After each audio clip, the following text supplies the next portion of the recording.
오늘은 갑인일주에 대해서 말씀을 드리겠습니다. 우선 갑이라고 하는 것은 양입니다. 그리고 갑이라고 하는 것은 목에 속하고 양목이며 제목이라 그럽니다. 제목. 제목은 뭐냐? 동양지목이라 그러고 죽은 나무라 그럽니다. 죽은 나무. 그리고 오행적으로 간에 속합니다. 간. 그래서 이 목의 날에 태어난 사람들이 욕심이 많아요. 과욕. 근데 밑에다가 인을 깔았습니다. 인은 뭐냐? 역마살이 됩니다. 역마살. 그러면서 같은 오행이에요. 그게 간여지동입니다. 목이 또 목을 깔고 있거든요. 그럼 비견이 돼요. 비견이라고 하는 것은 형제자매를 얘기하고, 비견이라는 것은 재를 극합니다. 목극토. 재를 극해. 재. 토가 재인데 재를 극해요. 그러니까 벌써 갑인일에 태어난 사람은 재물운이 약하다고 봐야 됩니다. 약하다고 봐요. 왜 그러냐? 재라고 하는 것은 여자를 얘기합니다. 여자가 재물이에요. 호래비 3년에 뭐가 스말입니까? 이가 스말이죠. 여자가 집안에 있어야 경제가 안정이 됩니다. 그 여자를 극하는 거예요. 그러니까 여러분들께서 여자를 편하게 해주고 여자를 잘 관리를 잘하는 그 처세와 사교를 잘하면은 재물운이 들어오는 거예요. 여자는 아주 감각적이고 반항적이고 기분적이고 피부적이에요. 참. 그래서 옛날 공자께서 하신 말씀이 뭐냐? 여자는 다루기 어렵다 그랬습니다. 소인배하고 여자는 다루기 어렵다 그랬습니다. 그러니까 소인배는 뭐냐? 반항적이고 감정적이고 피부적이고 그냥 여러 가지로 감각적으로 행동을 해요. 그걸 편하게 해줘야 돼요.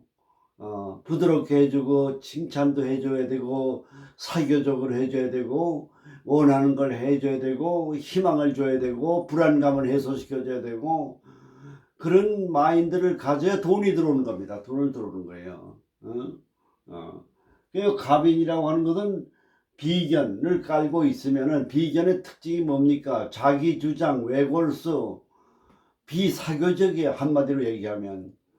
그러니까 항상 여러분들께서 우리가 공부를 하시면서 비견이 있으면은, 많으면은 여자를 극하고 재물을 극한다. 재물운이 약하다. 이렇게 보시면 되는 겁니다. 그 재물운이 약하니까 사업이나 뭐 이런 비즈니스는 어렵지 않겠습니까? 그러니까 관직이나 월직, 공무원이나 직장 생활 이런 쪽으로 나가야 되는 겁니다. 그 직장 생활하고 공무원 생활 하더라도 비사교적이에요. 인간관계가 원만하지가 못해요.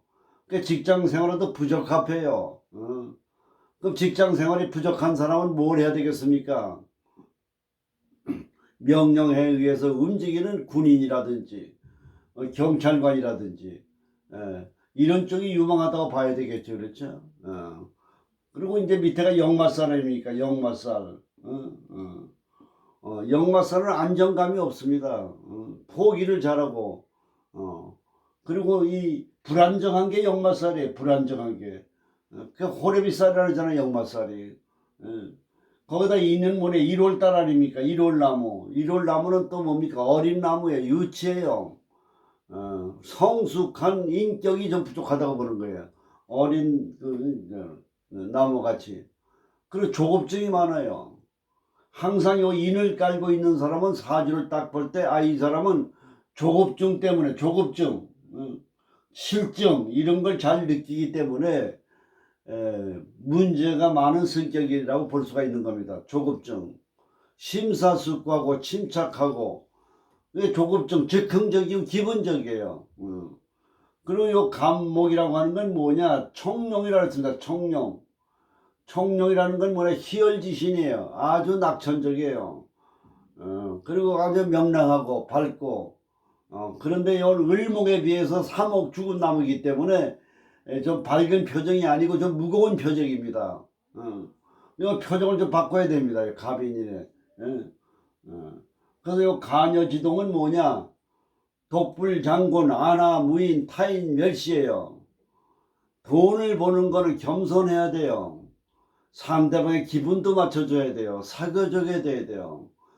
인간관계에서는 아랫사람이나 주변 사람에게 감동을 주는 그런 인격, 그런 태도, 그런 말투, 그런 화술이 필요합니다. 감동을 줘야 돼요. 감동.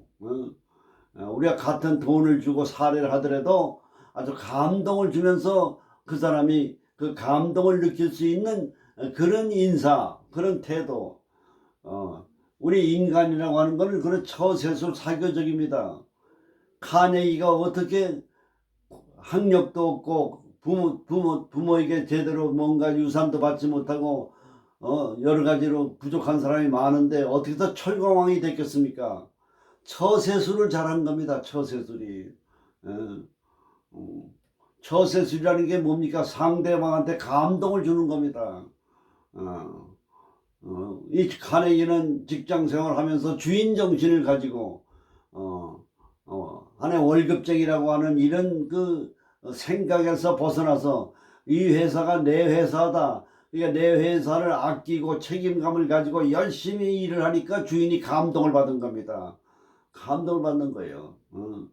우리가 택시 기사를 하더라도 손님이 들어오면 감동을 줄 정도로 아주 친절하게 해주고 목적지를 확인하고 그리고 부드럽게 대해주고 여러 가지로 감동을 주는 택시 기사. 그러면 그 손님 가운데서 은인을 만날 수도 있는 겁니다. 이게 운이에요. 그래서 요 가녀지동은 또 뭐냐, 소유욕이 많아요. 내 걸 누가 건드리면 난리가 납니다. 의처증, 의부증이 많아요. 그래서 중혼지명이나 여자나 남자나 부부 생활에 부적합한 성격이라는 걸 아셔야 돼요. 그래서 2번 시집가고 2번 장가갈 팔자다 이렇게 보는 겁니다. 이게 갑인일의 특징이에요, 이것이요. 그리고 이게 뭐냐, 포태법에는 관공에 해당이 됩니다. 관공. 그러니까 명예거든요. 그러니까 자기를 자랑하고 자기 자신을 이렇게 뭔가 과장해서 나타내려고 하는 속성이 있어요. 그래서 그러다 보니까 주변에서부터 빈축을 살 우리가 있는 겁니다. 이런 것이 요 갑인일의 특징이라고 볼 수가 있는 겁니다. 그리고 오행적으로는 이게 간에 속합니다. 간에 속하는데 목은 뭘 극하냐? 토를 극합니다. 그 위장이 나쁠 수밖에 없습니다. 그리고 위장 관리를 위해서는 식사를 규칙적으로 하고 과식을 하지 말아야 됩니다. 규칙적으로 하고 간식을 하지 말고. 그래서 오늘은 요 갑인 일주가 이런 성향을 가지고 있는 갑인이 월지의 천간과 지지에 어떤 것을 넣었느냐에 따라서 그 사람의 여러 가지 성형, 성격, 직업 이거를 구체적으로 알 수가 있습니다. 일주 하나만 가지고는 지금 제가 얘기한 그런 정도입니다. 그럼 예를 든다면 여기서 인에서 갑인월에 태어났다고 가정을 합시다. 이렇게 위도 갑이도 똑같은 갑인이다 이거예요. 그럼 이게 비견이 됩니다. 비견은 걸록격입니다. 그러지 않아도 자기 주장이 강한데 또 비견을 낳았다. 그러면 비겁은 뭐냐? 비견은 뭐냐? 재를 극한 겁니다. 재물운이 약한 거예요. 여자운도 약하고 거기다 우위까지 목이다. 기고만장할 거 아니겠습니까? 이런 사주에는 뭐가 들어오면 좋겠습니까? 경신이 들어오면 좋죠. 경신. 예? 경신. 예? 경신이나 신유나. 그렇지 않으면 화가 들어와도 좋습니다. 병호. 병호. 그 목생화가 되잖아요. 내가 많은 나무를 갖다 목생화니까 불태우니까 나무가 없어지잖아요. 그럼 재물운이 도는 거예요. 그 신왕사주에는 뭐가 들어오면 좋으냐? 식신과 재와 관이 들어오면 좋다 이렇게 보는 겁니다. 그럼 식신과 재와 관이 들어오면 좋다고 보면 되는 거예요. 근데 이 사주는 인월에 태어났기 때문에 체질적으로는 뭐냐? 소양 체질이 돼가지고 서늘하게 해주는 게 좋습니다. 우리가 이게 참 그 해석하기 힘든 게, 그럼 이럴 경우에는 뭐냐? 인월에 태어났으니까 수가 들어오면 좋지 않습니까? 수. 그 수가 들어오면 서늘하게 해주는데 또 수는 뭐냐? 이 많은 나무를 갖다 도와주잖아요. 수생목 해주잖아요. 그러니까 이럴 경우에는 조후용신보다는 병약을 따져서 사주를 풀어주는 게 좋습니다.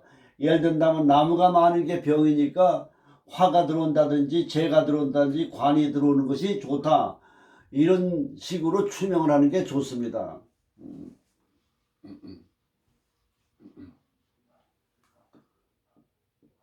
여가 병인월이라고 가정을 합시다. 병인월.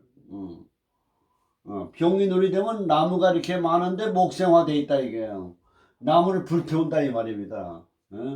그랬을 경우에는 신강사주가 돼. 비견이라고 하는 건 비견 비겁을 놓으면은 사주가 최고의 신강사주입니다. 신왕사주예요. 근데 목생화 위로 이렇게 불태워버렸다 이것입니다. 그 나무의 기운이 줄어들 거거든요. 그러면 여기도 또 뭐합니까? 여기 암장에 이게 갑병이 있습니다. 갑병. 그럼 화가 여기에도 있고 여기에도 화가 있다가 똑같은 화가. 그럼 이걸 뭐라냐? 식신격이라 그럽니다. 원령에 있는 암장에 있는 것이 천간에 투출되어 있는 거를 그걸 가지고 격을 세우는 겁니다. 그럼 이게 식신격이 돼요. 그럼 식신격은 뭐냐? 표현력이 좋고 말을 잘하거든요. 그럼 목생화라고 하는 건 주작을 얘기합니다. 말을 잘하는 겁니다. 그럼 말을 잘하니까 뭡니까? 말로 벌어먹고 사는 직업. 그러니까 성직자나 정치가나 교육가나 변호사나 아나운서나 연예인이나 그리고 화라고 하는 건 화려하니까 미술이나 예술 쪽이나 혹은 중개사나 공인중개사나 이런 직업에 적합하다고 볼 수가 있는 겁니다. 그럼 여기에 무인월이 태어났다. 그럼 목국토입니다. 이게 편재입니다. 재물이에요. 재물인데 인에서 극하고 있다 이거예요. 그럼 이 토가 배겨납니까? 이걸 군겁쟁제라 그럽니다. 군겁쟁제. 재물을 극하는 거예요. 그러니까 이런 사람은 뭐가 들어옵니까? 이 병호에 태어나서 화생토 해주거든요. 그러면 재물이 살아나는 겁니다. 재물이 살아나는 거예요.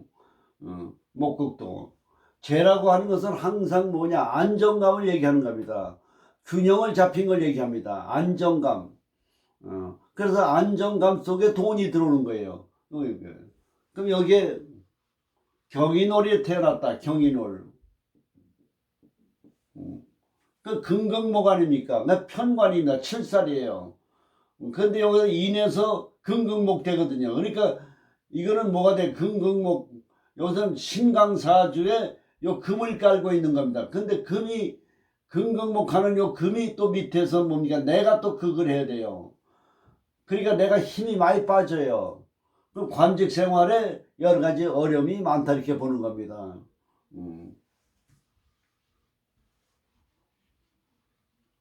갑인일의 경우에 여러분들의 이해를 돕기 위해서 신호를 가정해서 한번 보겠습니다. 신. 그 갑신. 그럼 갑신 되면 여기 뭐가 됩니까? 편관이 됩니다. 편관. 편관인데 인신상충이에요. 역마살이 상충입니다.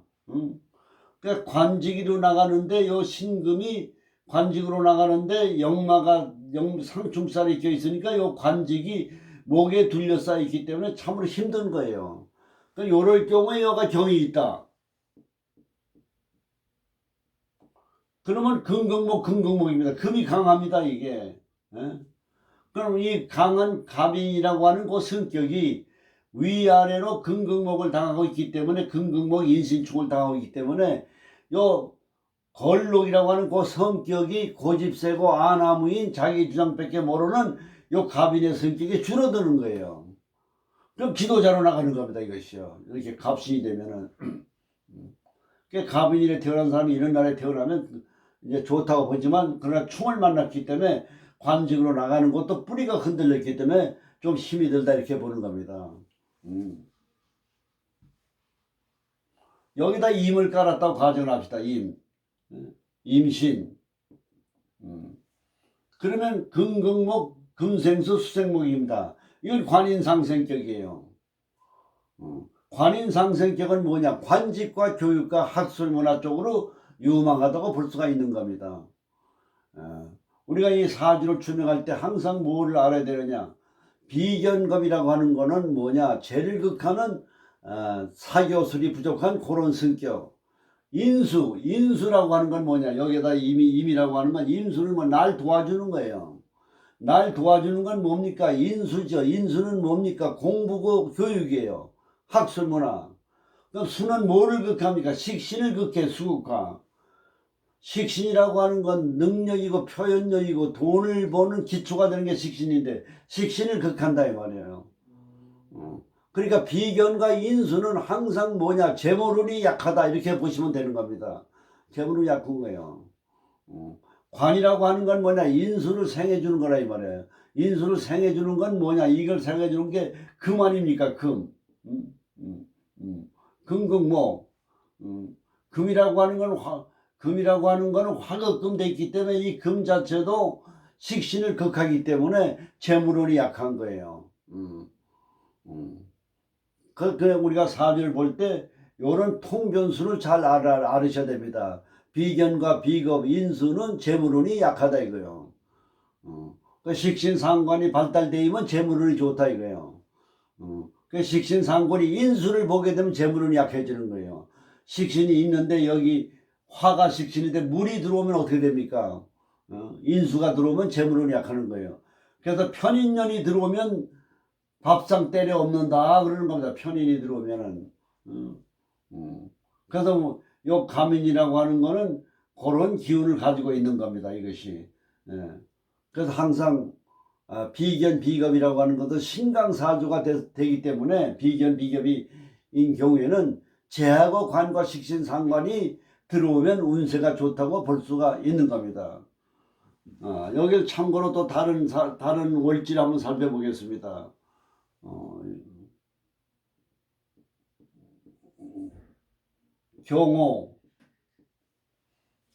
경호라고 가정을 합시다. 목생화입니다. 인호화국입니다. 인호화국이에요. 그게 화극금이거든요. 그게 관직 생활이 어려운 겁니다. 이것이. 그 편관은 또 아들 아닙니까? 아들이 운이 굉장히 아들의 운세가 굉장히 약하다고 보는 겁니다. 그리고 월이라고 하는 건 뭐냐, 직업을 주로 보는 겁니다. 직업. 그래도 금을 깔고 금극목 편관을 깔고 있으니까 이 사람은 뭐냐, 관직이나 교육가로 나가면 된다 이렇게 볼 수가 있는 겁니다.